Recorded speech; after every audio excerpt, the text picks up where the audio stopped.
Senovės Graikijos karyba. Keletą šimtmečių trukęs senovės graikų karybos laikotarpis užima svarbią vietą karo istorijos metraščiuose. Šis periodas pasižymėjo revoliucinę taktiką, miestų valstybių iškilimu ir žlugimu, bei kovos strategijų raida. Čia paliesime svarbiausius graikų karinės praktikos aspektus. Nuo hoplitų falangų ir jūrų mūšių iki strateginio karo poveikio socialiniam ir politiniam senovės Graikijos identitetui. Aptarsime senovės karo evoliuciją, nuo elementarių kautynių iki sudėtingų susirėmimų ir platesnį šių konfliktų poveikį senovės graikų visuomenės kultūrai ir tapatybei. Karybos evoliucija senovės Graikijoje. Tamsiųjų amžių pabaiga ir miestų valstybių iškilimas senovės Graikijoje žymėjo ne tik kultūrinio atgimimo laikotarpį, bet ir karinių konfliktų eskalaciją, o smulkius vidinius išpuolius pakeitė organizuoto karo veiksmai. Šioje epochoje įvyko esminių socialinių ir politinių pokyčių, dėl kurių miestai valstybės vis dažniau įsiveldavo į tarpusavio konfliktus. Tamsiaisiais amžiais graikai dažniausiai konfliktuodavo dėl gyvulių ir grūdų. Tačiau suklestėjus miestams valstybėms išaugo ir karinių konfliktų grėsmė. Taip atsirado hoplitai, sunkiai ginkluoti piliečiai kariai, užpildę žymiųjų graikų karinių formuočių falangų gretas. Falangomis buvo vadinami glaudaus stačiakampio formos sunkiai ginkluotų pėstininkų kariniai dariniai. Juose petys į petį išsirikiavę hoplitai skydais saugojo ir save, ir šalia esantį karį. Graikų karinius susirėmimus paprastai ribodavo dideli atstumai, metų laikai ir visuomeniniai procesai miestuose valstybėse. Kariai kasdieniame gyvenime dažnai užsiimdavo žemdirbystę ir negalėdavo dalyvauti ilgose kampanijose, todėl konfliktai neretai būdavo išsprendžiami vienu lemiamu mūšiu. Senovės graikų karybos chronologija paprastai pradeda graikų persų karų laikotarpis. Jo metu Atėnai ir Sparta tapo dominuojančiais miestais valstybėmis, o netrukus tarp jų įsiliepsnojęs konfliktas peraugo į nuožmų Peloponeso karą. Šio karo metu susidūrimai persikėlė į jūras, o priešininkai buvo alinami miestų blokadomis ir apgultimis. Peloponeso karas žymėjo miestų valstybių nuosmukį ir klasikinės graikų civilizacijos eros pabaigą, lėmusią reikšmingus pokyčius jos politinėje, ekonominėje, socialinėje ir kultūrinėje sandaroje. 404 metais prieš mūsų erą Peloponeso karas baigėsi Atėnų pralaimėjimu. Atėnų suburta dalį jų lygą iširo, o politinėme kraštovaizdyje įsitvirtino Spartos hegemonija. Tačiau Spartos dominavimas buvo trumpalaikis. Netrukus kilo Korinto karas, kurį paskatino Spartos ekspansiją ir jos keliama grėsmė kitiems Graikijos miestams valstybėms. Karas baigėsi, kai konflikto pusės pakeitusi Persija inicijavo taikos susitarimą, kuriuo Persijai buvo grąžinta Jonijos kontrolė ir užtikrinta, kad Sparta nebesiverš į Mažąją Aziją.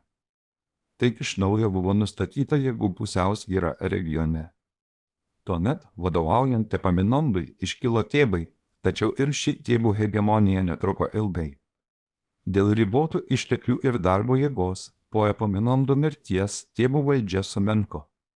Dėl nuolatinių karų didieji Graikijos miestai valstybės nusilpo, sukurdami galios vakuumą, kurį netrukus užpildė kylanti Makedonijos karalystė. Makedonijos iškilimas pažymėtas karaliaus Pilypo antrojo valdymo laikotarpiu, kuomet jis iš esmės pakeitė graikų karybą.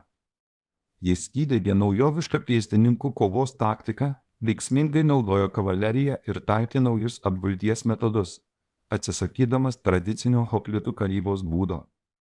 Jo reformos ir užkariavimai davė pradžią helenizmo laikotarpiui, žyminčiam klasikinės graikų miestų valstybių eros pabaigą.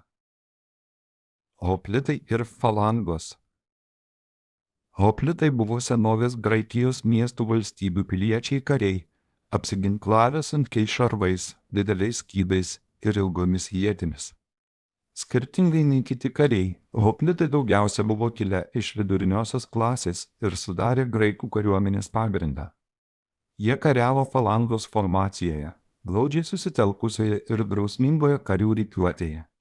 Pagrindinis hoplitų ginklas buvo 2–3 metrų ilgio ietis, vadinama dorų. Šis ginklas buvo svarbus tiek puolant, tiek ginantis. Antrasis hoplitų ginklas buvo trumpas kalavijas – ksifosas. Jis paprastai buvo naudojamas artimoje kovoje, ypač tada, kai pagrindinis ginklas – ietis – būdavo sulaužyta arba prarasta. Viena iš svarbesnių hoplitų karybos inovacijų buvo aspis – didelis apvalus skydas, pagamintas iš medžio ir bronzos. Jis buvo maždaug 1 metro skersmens ir leido suformuoti skydų sieną, kuri tapo neatskiriama falangos rikiuotės dalimi. Hoplitų skydo konstrukcija labai prisidėjo prie jų kovos taktikos. Susijungę skydais į falangos formaciją, hoplitai sukurdavo sunkiai įveikiamą barjerą, apsaugantį juos pačius ir jų bendražygius. Tokia taktika leido jiems veiksmingai žengti į priekį arba išlaikyti pozicijas ginantis. Hoplitų krūtinės skydai buvo gaminami iš bronzos, odos arba standaus audinio ir buvo skirti kario kūnui apsaugoti mūšio metu. Pasirinktos medžiagos leido subalansuoti apsaugą ir judrumą, kuris buvo būtinas kovojant artimoje kovoje falangos rikiuotėje. Aleksandro Makedoniečio kariuomenės ginkluotė skyrėsi nuo tradicinės graikų hoplitų ginkluotės. Aleksandro kariai naudojo ilgesnės ietis, vadinamas sarisas, kurių ilgis siekia apie 18 pėdų. Palyginus su 6-9 pėdų ilgio hoplitų ietimis, ilgesnės ietys suteikė makedonų kariams taktinį pranašumą. Taktinis hoplitų falangos formavimo privalumas buvo tas, kad jie leido didesniai daliai karių aktyviai dalyvauti kovoje. Ši rikiuotė sudarydavo vieningą frontą ir maksimaliai padidindavo hoplitų puolamąsias ir gynybinės galimybės. Falangos formacijoje priešo puolimas buvo netoks veiksmingas, kadangi jį pasitikdavo skydų siena ir daugybė iečių. Dėl tokio išsidėstymo priešininkams buvo sunku prasiskverbti pro falangą ar ją pralaužti. Hoplitų falangai buvo labai svarbu išlaikyti rikiuotę judant, kad būtų užtikrinta nuolatinė apsauga. Susidūrimuose su priešu, falanga imdavo ryžtingai veržtis į priekį, kad būtų sukurtas pagreitis ir kuo stipresnis susidūrimas su priešininkų pajėgomis. Galinėse gretose esantys vyrai stumdavo rikiuotę į priekį, kad išlaikytų junginio vientisumą ir judėjimo greitį. Kai dvi falangos stodavo į mūšį, jo baigtį paprastai nulemdavo ta falanga, kurios gylis buvo didesnis. Gilesnė falanga, turinti daugiau karių eilių, galėjo panaudoti daugiau jėgos, todėl buvo didesnė tikimybė pralaužti priešininko liniją. Senovės graikų karybos mūšiai, ypač ankstyvuoju klasikiniu laikotarpiu, buvo trumpi, kruvini ir žiaurūs. Dėl savo intensyvumo jie retai trukdavo ilgiau nei valandą. Dažnu atveju, jei graikų miestas valstybė atsisakydavo dalyvauti mūšyje, puolančioji kariuomenė nusiaubdavo kaimo vietovės, sunaikindavo išteklius ir žemės ūkio naudmenas. Hoplitų falangų paplitimą senovės Graikijoje lėmė jos santykinis paprastumas. Ją galėjo formuoti eiliniai piliečiai kariai, jie pasižymėjo žemu mirtingumu ir palyginti nedidelę hoplitų įrangos kainą. Tipiškas hoplito socialinis sluoksnis buvo vidurinioji klasė. Jie galėjo sau leisti įsigyti nuosavą ginkluotę ir tuo skyrėsi nuo žemesniųjų klasių atstovų. Visgi dauguma karių buvo piliečiai, turintys kitų užsiėmimų ar dirbantys žemės ūkyje, todėl karinės kampanijos dažnai apsiribodavo vasaros laikotarpiu. Šiame politinėme kraštovaizdyje Sparta išsiskyrė savo karinę struktūrą, nes kiekvienas spartietis buvo profesionalus karys. Civilinius darbus atlikdavo vergai helotai. Todėl spartiečiai galėjo visą laiką skirti kariniam mokymui ir tarnybai. Karinė strategija ir taktika. Senovės graikų kariuomenėse be hoplitų falangų dalyvaudavo ir lengvieji pėstininkai bei kavalerija. Lengvieji pėstininkai paprastai atlikdavo tokias užduotis, kurių negalėjo atlikti sunkiai šarvuoti hoplitai. Jie kasdavo apkasus ir užsiimdavo žvalgybą. Graikų lengvuosius pėstininkus paprastai sudarė ieties metikai, akmenų mėtytojai, raitelių ir kartais lankininkų būriai. Laikui bėgant graikų karyba evoliucionavo. Hoplitų šarvai iš sunkios bronzos tapo lengvesni, o tai padidino jų mobilumą. Lengvieji pėstininkai taip pat virto universalesniais ir judresniais daliniais. Iš pradžių graikų kavalerija buvo labai ribota dėl didelės žirgų kainos, todėl ją galėjo naudoti tik turtingieji.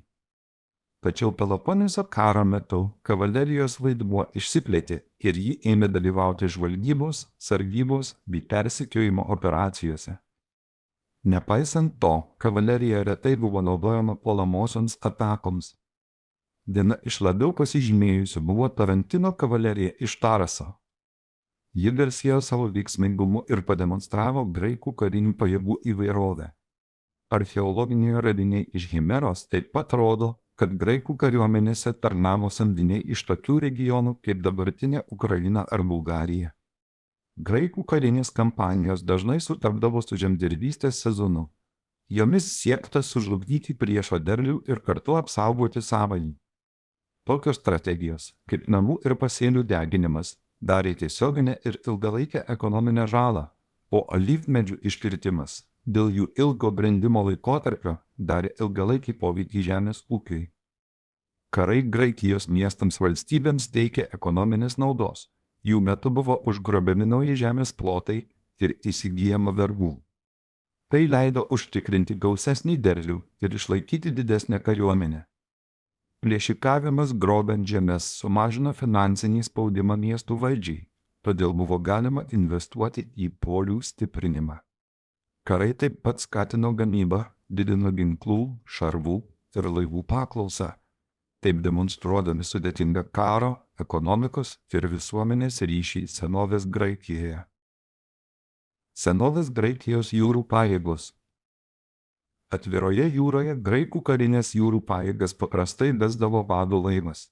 Tačiau pamačius priešą, laivai išsirikiuodavo vienas šalia kito ir suformuodavo kovinę liniją. Tai leisdavo laivynui veiksmingai pasirengti kovai. Puolant, tokia formuotė leisdavo efektyviai naudoti taraną, o ginantis saugojo pažeidžiamus laivų šonus ir laivagalį. Kitas naudojamas taktinis manevras buvo dieklus manevras, skirtas įsiskverbti į priešo linijas ir jas suardyti. Jis buvo atliekamas irkluojant pro priešų formuočių spragas ir atakuojant pažeidžiamus jų šonus. Ilgainiui šis manevras tapo mažiau veiksmingas, nes priešai sukūrė veiksmingas gynybinės formacijas, neleidžiančias lengvai prasiskverbti ir apsaugančias nuo manevro keliamo pavojaus. Dar viena svarbi taktika buvo periplus manevras, kuriuo buvo siekiama apiplaukti priešo liniją ir taranuoti menkai apsaugotus laivagalius.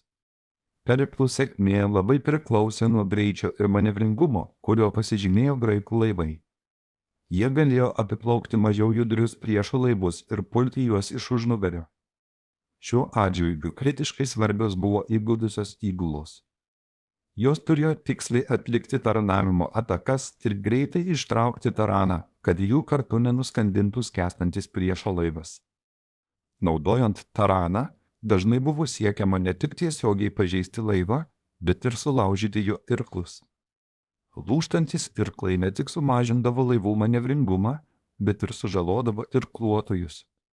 Taip graikai įgydavo puolimo pranašumą ir galėdavo kartoti atakas. Graikų laivuose tarnavo jūrų pėstininkai, kurių užduotis buvo pulti taranuojamus laivus arba apsaugoti savo laivus nuo priešo išsilaipinimo. Jų skaičius skyrėsi priklausomai nuo mūšio sąlygų. Laivuose taip pat tarnavo lankininkai. Jų vaidmuo buvo maksimaliai sumažinti priešo kovinę galią, kol neprasidėjo artimos kautynės. Graikijos karinių jūrų laivų sudėtis dažnai buvo keičiama ir pritaikoma konkretiems taktiniams poreikiams. Apibendrinant galima teigti, kad senovės graikų karybos meną formavo strateginės naujovės, kultūrinis poveikis ir politinis intrigos. Nuo disciplinuotų hoplitų falangų iki aukšto meistriškumo mūšių Viduržemio jūroje, graikų karyba ne tik demonstravo karinį meistriškumą, bet ir atspindėjo to meto visuomenės vertybės bei politinės ambicijas. Kariniai susirėmimai, dažnai įtakojami žemės ūkio ciklų ir ekonominių siekių, buvo itin svarbus formuojant helenistinį pasaulį.